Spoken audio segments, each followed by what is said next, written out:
Pemirsa, raksasa farmasi asal Swedia AstraZeneca menarik vaksin COVID-19 buatannya yang telah beredar dan dijual di seluruh dunia. Permohonan penarikan vaksin yang dijual dengan merek Covishield dan Vaxzevria dari Uni Eropa dilakukan pada 5 Maret 2024 dan mulai berlaku Selasa 7 Mei. Demikian pernyataan perusahaan tersebut seperti dilaporkan surat kabar The Telegraph.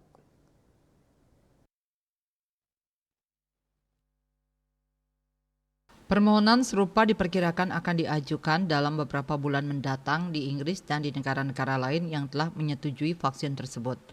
AstraZeneca menyatakan pihaknya akan bermitra dengan otoritas pengatur secara global untuk memulai penarikan izin edar Vaxzevria, di mana diperkirakan tidak ada permintaan komersial untuk vaksin tersebut di masa depan.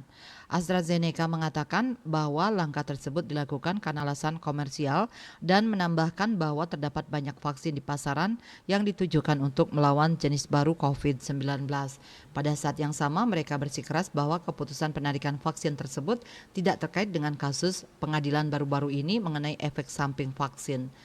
Pada April lalu muncul laporan bahwa AstraZeneca untuk pertama kalinya mengetahui dalam dokumen hukum yang diserahkan ke pengadilan Inggris pada Februari bahwa vaksin COVID-19 buatannya bisa memicu efek samping yang jarang terjadi. Efek samping yang dimaksud adalah trombosis dengan sindrom trombositopenia yang menyebabkan pembekuan darah dan rendahnya jumlah trombosit darah.